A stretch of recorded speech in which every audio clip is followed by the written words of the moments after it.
All right, we're gonna start with Cam Whitmore. Gotta lead with him after what he did at Summer League last night. I just want to provide a little context for people who might not have seen it, might not have seen the highlights. Went off for 26 points and 8 steals. 8 steals, which, like, say it's Summer League what it is, but 8 steals is insane. Not to mention he hit 3 threes. All three of them were off the dribble. There was one where he did a little jab step crossover between the legs, like off the bounce. And he also had 3 dunks too that were like very emphatic. So I want to start by talking about Cam Whitmore. If y'all saw his performance, what your thoughts were. Oh, you definitely know I saw the performance. You are talking to the leader of the Cameron Whitmore fan club here, and I've been preaching to Greg what this kid can do, but he tells me he doesn't have the feel for the game. He doesn't have all this, doesn't have that. The kid's a hooper, okay? The fact that Houston got him at 20 is crazy to me. Whether it be the medical issues, whether it be his own head coach sabotaging him in pre-draft stuff. It's just mind-boggling to me that this kid could not get on the floor more at Villanova. You guys know how it eats at me every single day of my life more than it should that this kid didn't get more time at Nova. It makes no sense to me. But I said to Greg before, just when we were chatting offline, that I were trying to find like a Cam Whitmore like comp. And the one I always came back to is he gives me DeMar DeRozan vibes, but he truly does. The athleticism is there. He might be a better actual 3-point shooter than DeMar. I mean, DeMar's doesn't even take 3-pointers at this point. He definitely doesn't have the mid-range game that DeMar has, but for some reason, I always come back to he gives me DeMar DeRozan vibes. I think he's going to be a really good player. The fact that Houston got him at 20 is the fact they got a twin and Cam Whitmore at 20 is so unfair, and I hate it because I guess the Pistons and the Rockets are head-to-head, in a battle for some reason on draft Twitter. So Cam Whitmore's been special, and I feel like Greg doesn't want to come around and say he's been special. Special? I mean, he's been special. We're throwing the special word out. The ISO scoring, I mean, I definitely see where you're coming from with the DeMar comp with that. Like, I think we saw it a little tiny bit at Villanova, but I mean, what he was doing last night kind of showcased the whole bag. And I would even say with the DeMar comp, like, I think Whitmore's defensive ceiling is a lot higher because I know DeRozan's really never been like a plus defender, but just because of like the size, the frame that Whitmore has, he looks like he can add more muscle, add more weight than DeRozan can too. Oh boy.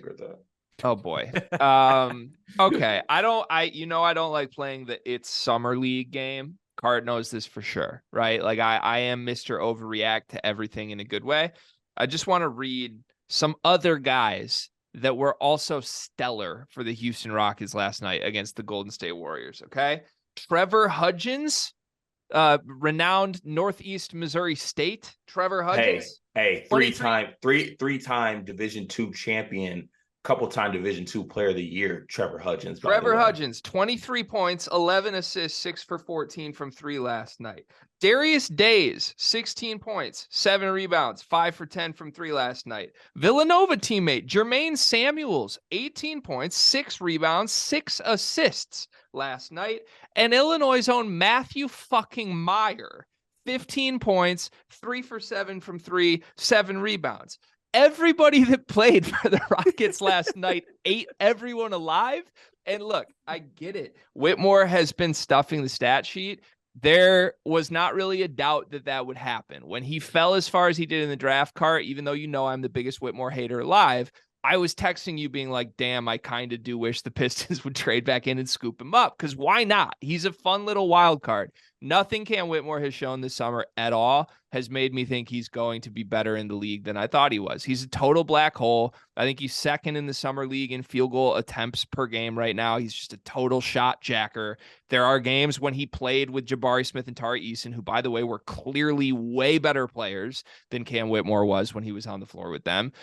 He was just selfishly taking horrible shots and claying them off the back of the rim while those two guys were efficiently feeding the whole game. That's what you're going to get from Cam Whitmore. Whenever he plays for the real Houston Rockets team, he's going to shoot every time he touches. He's going to make like 42%, maybe. I think he's shooting 44% in summer league right now. He's shooting 26% from 3 on 7.5 attempts. Like, I guess the DeMar comp works there because they're not 3-point shooters, but like, DeMar DeRozan is the greatest mid-range player on earth. Why are we comparing Cam Whitmore to that? Hey, have you ever thought that maybe Cam is just relishing in his newfound freedom and being able to take shots? Because Right. Imagine being able to play basketball again after a whole year of not. Like, he's enjoying himself. I crunched some numbers for you, Greg. This is for Carter too, just as much as it's for Greg, because I know Carter will appreciate this. He played 27 minutes per game at Villanova. Not terrible until you look at the fact that Eric Dixon, Caleb Daniels, Justin Moore all got over 30 minutes per game. Brandon Slater got 29 minutes per game. And all three of those dudes, those first three, Dixon, Daniels, and Moore, got 80% of the minutes in conference play. And I think Whitmore's minutes were at like 70% of the minutes in conference play. So they got a little bit higher. But still, when you look at the final numbers where he's playing 27 a game and Chris, aka Connor Archidiakono, is playing 22 minutes a game, like something's not adding up here. So be easy on Cam if he's like, hey, I'm finally in here, I got the ball, and I'm letting it fly. So I think all that's fair. Like, Villanova stunk. They probably should have played their should have been lottery pick more. I'm totally fine with that. Clearly there was bad blood there. Like, at this point, with all the rumors about whatever Neptune was doing with NBA teams with Whitmore, like, clearly those two didn't like each other much. I think there's more there than adds up. And I'm not willing to crucify Kyle Neptune for that, because like, what, 7 more minutes a game really would have swung their season? I don't know that it would have. Yeah. Maybe it would have. Yeah. It's not like he was great in his 20 minutes, though. Like, it's not like he was a first-team All-American in the making if he played 8 more minutes a game. Well, that's because they kept running, 42 set back cuts and all these like freaking peach basket ass sets. Like, just give it to our lottery pick talent and let's see what he can do instead of watching Longino cook. Like, I don't know. That's just not a meal I want to look. Instead of letting Mark Armstrong cook. Like, what's going on here? I think in general, Whitmore to Villanova is one of the worst fits of any prospect ever for a college school. Now, maybe he looks totally different under Jay Wright. Like, I think we should also acknowledge that. He thought he was committing to play for Jay Wright. Jay Wright left. He still went to Villanova. That sucks. But Villanova is such a democratic offense, right? It's like dribble, drive, kick, unselfish. Like, nobody plays your turn, my turn historically, and Cam Whitmore is completely a your turn, my turn guy. And last year's offense under Kyle Neptune was just like, everybody take a turn, get out of the way. So I don't know what to make of it. I don't like his instincts at all. Like, I think you just watch him. He's not a guy you want to play with. He makes Jaden Ivey, who is an extremely he's 18. He makes Jaden Ivey, who is an extremely head down, selfish basketball player, look like he's Magic Johnson comparatively. Like, he's just a total black hole, and he needs to make shots at the level DeRozan does for that to be useful in the NBA. Otherwise, you fall into the Imani Bates category card. Okay, just wait. I mean, one of the youngest players in the draft. While we move on to the next topic, I'm actually going to look up DeMar DeRozan rookie year stats too, by the way. I want some final note from me on Whitmore. He's shooting 53% from the free throw line this summer. He has more turnovers than assists because, of course, he does. He's a bucket sometimes. That's it.